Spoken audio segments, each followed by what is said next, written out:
This is just a video showing you the new Keyword Spider. It is the one you're seeing on the screen anyway, a separate product altogether from Web Content Studio. However, it is going to be integrated into Web Content Studio, so by watching this video you'll see what it will be able to do and what it will add to Web Content Studio very shortly. Now, the program itself is quite small, so it's not actually filling the full screen here. I can't do anything about that because the size is fixed, but I can show you around the tool. We've got a file menu which you can check for updates. No version available. We've got a settings menu. The spider level basically just replicates this level over here. Simple, detailed and default. The default is a good one to use. Simple will return fewer results and detailed will return more. However, more detailed, the more time it takes to run the spider.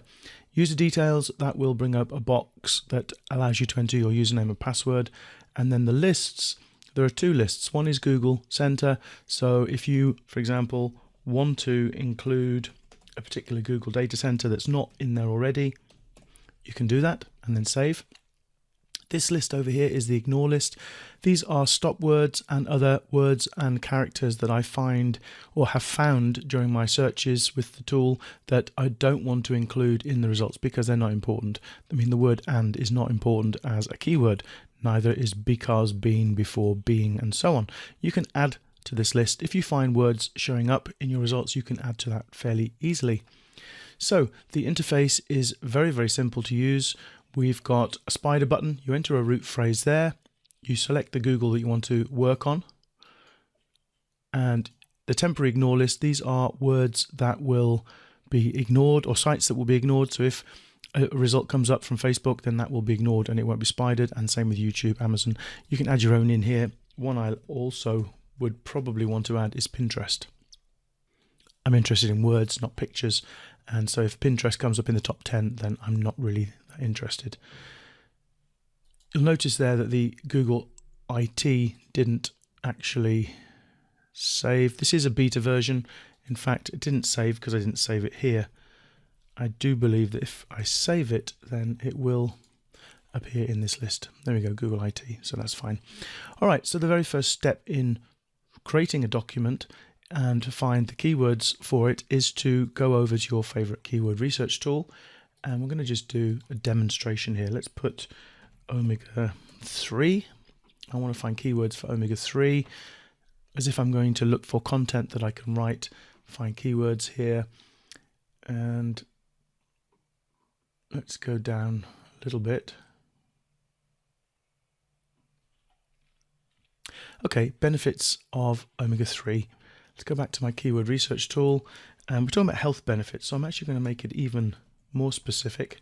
Health benefits of omega-3. And omega-3 can be spelt with or without the dash. There in the search results, it's without the dash. But essentially it doesn't matter because it's the same thing to Google. Select my Google, click on Spider, and let the spider run. The progress of the run is displayed down in this area. You can see it's just downloading the top 10 pages that rank for the phrase health benefits of omega-3. This is the first stage. And now we can see the progress, finding potential theme words, 2-word phrases, 3-word phrases, and 4-word phrases. That's the next step. It takes a little while because it's analyzing 10 web pages.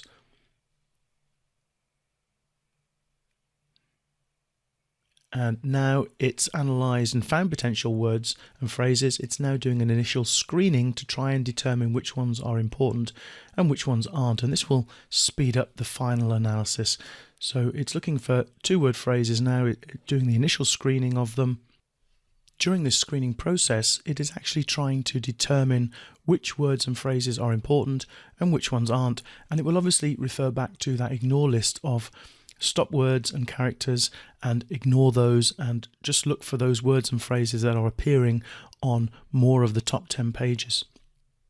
It does take a couple of minutes to complete the entire analysis, but then if you had to go to 10 pages and pull out all of the theme words and phrases and then put them into some sort of spreadsheet to find out which ones are the most important, it's going to take you an awful lot longer to do and you're probably going to miss some of them.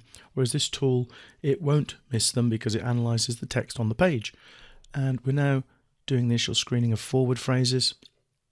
Once this step is complete, it will then look at the screened theme words, and it will then go back to the 10 pages and it will check them and find out how many pages of the top 10 those words are appearing on. This particular step is probably the longest, and if you go up to detailed level, then it's going to take longer. If you go to simple level, it will take less time. But detail will return more theme words and phrases.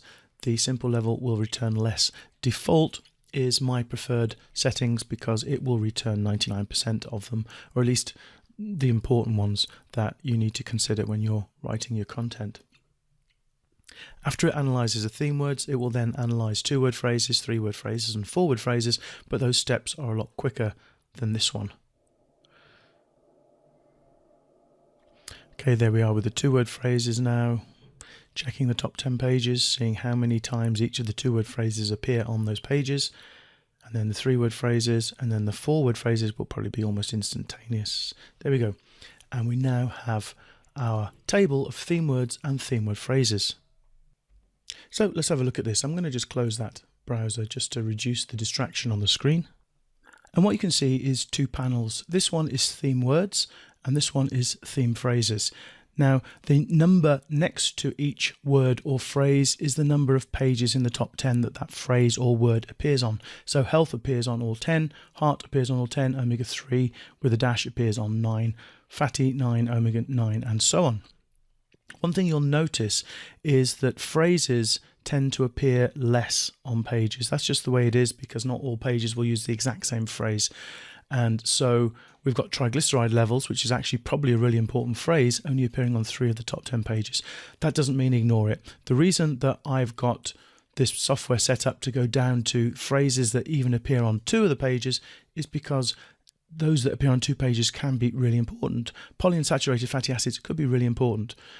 Some of these we'll want to get rid of, but just so that you know, if we go down on the theme word side, you can see I only go down to 5 pages. So all of these words appear on 5 or more of the top 10. So essentially looking at this list, the words at the top are the more important ones because they appear on more pages, and the same with phrases. The phrases at the top are potentially the most important. Now you can edit these lists quite simply by going into the box and deleting. I'm going to delete fatty acid because it's the same in terms of Google as fatty acids, so we don't need to keep both of them. And I would just go down and delete any that you think may not be relevant. It doesn't mean to say we're going to use all of these in a piece of content. It's just that they are there to keep us on track, and it's good perhaps to include the words that make up the phrases. So if you just take an example here, oil supplements. Now that's probably omega-3 oil supplements. I may well use that phrase, but I may not. But I will certainly be using the word oil, and I'll probably be using the word supplement or supplements. So that phrase is covered as well. So you can go down and you can edit these. Any that you think aren't important as phrases, you can just delete. And then the next step, once you've cleaned your list, is I would personally strip the numbers. And you've got a button here which will strip the numbers out of the lists, and then you can export them to a text file. So I'm going to export that one to my report, and also I'm going to export a comma delimited version just so you can see what that one looks like. Let's do that as my report too. And if we open those up in a text editor, you can now see that we've got this version of the report, theme words, and lists all the theme words. And then it comes down to the theme phrases section and lists all of the theme phrases. The other version, comma delimited, just has them as a comma delimited pile of words and phrases like that. The reason I use this version is that I can then just paste it directly into Web Content Studio, and that will then split them into words and phrases, and then I've got all that imported. However, in a future version of Web Content Studio, this tool will be integrated, so you won't have to export them like this and then paste them into Web Content Studio, because it will all be automatic if you decide to use this particular way of collecting theme words and phrases. So most of you probably are going to want to use this. If you haven't got Web Content Studio, you're going to want to use this list. And the first thing I would do is to close it and then go away and write your article. Articles should be written naturally, and therefore you don't want to be focusing too heavily on keywords and phrases at this stage.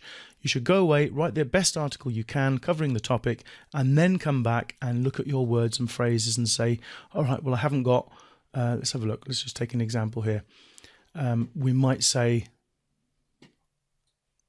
one of the phrases identified was heart attack. You might find that your particular article hasn't got the word heart attack in. So maybe you want to insert a little bit of information about how omega-3 can help prevent heart attacks. And you may not have triglyceride levels. And so you go back and you look at your article and think, well, where can I insert this? And then by the end of your article, you'll have most of the important theme words and possibly phrases, some of the phrases, not all of them, into your article. The way I would do it is pay the most attention to the theme words, because the theme words are the words that make up the phrases. So for example, fatty is an important theme word, as is acids. Those two words, fatty and acids, make up the phrase fatty acids. So there's no real need to focus on the term fatty acids, because if you're focusing on the words themselves, you're going to get those in there. Supplements was another one that we looked at earlier in this video. Here we are, oil supplements. That's probably fatty acid oil supplements or omega-3 oil supplements. Let's just put that in, because you can edit this list. As long as you've got the word omega-3 and you've got supplements, you've probably got the word oil in there, and that could actually be fish oil supplements rather than omega-3. That would make more sense. But as long as you've got the words fish, oil and supplements in there, then your article covers that phrase. That's the way Google works right now. So that is the Keyword LSI Spider. That's a quick introduction how to use it and how I would use it. In other words, find the word or phrase you want to rank for, run it through the Spider, write your article, and then come back to your keyword list and try to make sure that you're covered on most of these words and some of the more important phrases. And by writing content this way, you're not actually just going to be looking to rank for the phrase you initially chose. So I'm not going to look for just to try to rank for health benefits of omega-3. I'm going to look to rank for all sorts of long tail phrases that I haven't even considered. And the reason I'll rank for them is because I'm covering all of the words and phrases that are relevant to this topic. So my page will have a better chance of ranking for everything, not just the initial seed phrase.